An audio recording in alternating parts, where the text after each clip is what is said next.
السلام علیکم دوستان، تاسو ګورئ زما د یوټیوب چینل او زما نننۍ ویډیو ډیر زیات اهم ده، خاص کر د هغه ملګرو دپاره د کوم ملګرو چې حروب شوي دي، یعنې متخیب عن العمل دي.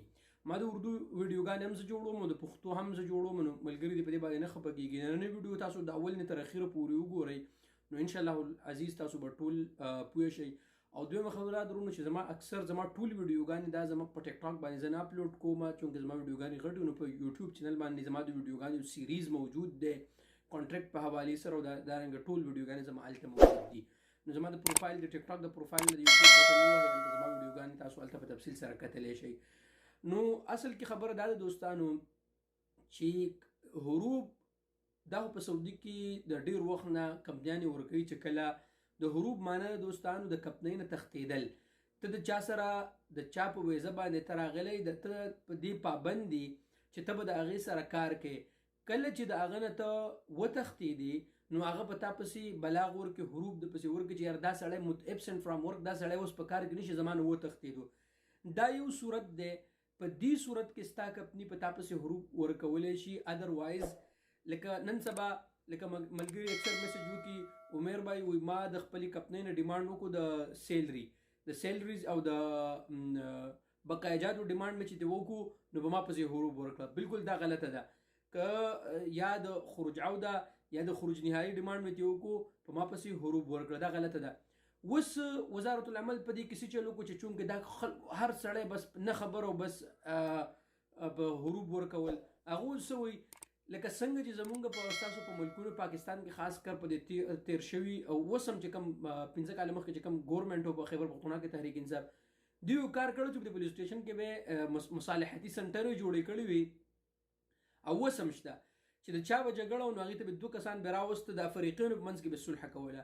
نو اوس وزارت العمل دا چلو که تا پسې چا حروب ستا کمپنۍ به تا پسې حروب ورکړي او تا دا ثابت کړه، تا په 15 ورځو کې دننه په هغې باندې کیس وکړو او ثابت دې کړه چې یاره او زه نه یم تښتېدلی او په ما پسې ظلم شوی دی، په ما پسې حروب ورکړي دي، زه موجود وم، یعنې څه ثبوت دې ورکړو چې زه خو په دې وخت کې په کار کې موجود وم. نو په دې صورت کې به انشاءالله حروب به ستا نه ختم شي، حروب به هم نه ختم شي او کفیل به ستا راوغواړي او به د دې پابند کړي. یا به او وزارت العمل دا غواړي چې هېڅوک هم ایلیګل لاړ نشي، هر سړی په لیګل طریقه باندې لاړ شي، ځکه چې څوک هم په حروبو په ترو باندې لاړه نو هغه په ورک ویزه باندې سعودي عرب ته نشي راتلی. نو کفیل یا ستا کمپنۍ به د دې پابند کړي چې یا درته لیګل طریقه باندې خروج نهایي ولګوه یا دله ټرانسفر ورکړه، او د دې په منځ کې به د 10 نه 15 ورځو په منځ کې به دا پروسس کمپلیټ کړي. ټیک شوله دوستانو. نو کوشش د وزارت العمل دا ده چې دا صلح وکړي. ښه که حروب ورکړی شوي او کفیل به دا به اوس ختموي څنګه؟ ګورئ دوستانو د دې حل دا دی، تاسو د ایجنټانو چې مال دومره راکړه مال دومره راکړه، ګوره چېرته هم په سعودي عرب کې باندې کېږي همیشه د قانون مطابق پاتې کېږئ، د ایجنټانو په خبرو کې مه راځئ.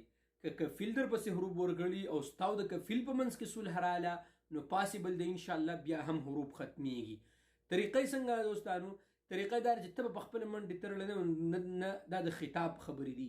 ستا کفیل له په خپله لاړ شي مکتب عمل ته، هلته به خطاب ولیکي انشاءالله، او بیا دا یو پروسس دی، څو ورځې پروسس دی، په هغې کې انشاءالله هغه ګوري چې د څه وجې نه تا حروب ورکړي دي، وجه څه وه. ټیک شو که نه؟ هغو چې کله هغه پروسس کمپلیټ شي انشاءالله له ډېرو ملګرو ما سره رابطې وکړئ، الحمدلله هغو زما په مشوره باندې عمل کړی او الله رب العالمین په فضل سره د هغو حروب ختم شو. نو هغه حروب ستاسو په دقه یوه طریقه ده چې که ستاسو د حروب وخت شوی، لږ غونته کې وخت شوی او کفیل ستاسو یا ستاسو د کمپنۍ مندوب لاړو مکتب عمل ته، هلته خطاب ولیکو چې دا سړی واپس راغلی دی، ټیک شو دوستانو، او زمونږ د ده سره صلح راغله، نو انشاءالله دغه طریقه کې هم انشاءالله امید دی چې ستاسو حروب به ختم شي. خبره اوس ډېره مشکل کړې ده دوستانو، انشاءالله داسې په هر دغه باندې په هر خبر باندې حروب نشي ورکولی. انشاءالله نننۍ ویډیو زما دې ځای پورې دوستانو. سبا ونۍ ویډیو کې به انشاءالله زه تاسو سره خفه کېږم دوستان، تاسو یار اکثر وایي چې عمر وایي اردو کې ویډیو جوړوم، زه پښتو کې هم جوړوم پارټ دویمه.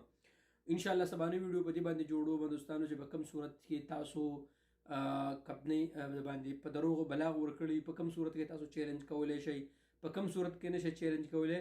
انشاءالله سبانۍ ویډیو به په دې باندې جوړوم دوستانو. امید ده چې ویډیو به ستاسو خوښوي. ویډیو ستاسو خوښوي دوستانو نو ویډیو د خپلو ملګرو سره شیر کړئ، ویډیو لایک کړئ او زما د یوټیوب چینل سبسکرایب کړئ. الله مو همیشه خوشحاله ساته، همیشه د قانون احترام کوئ او د ایجنټانو نه خصوصي د ایجنټانو نه ځان وساتئ. شکریه.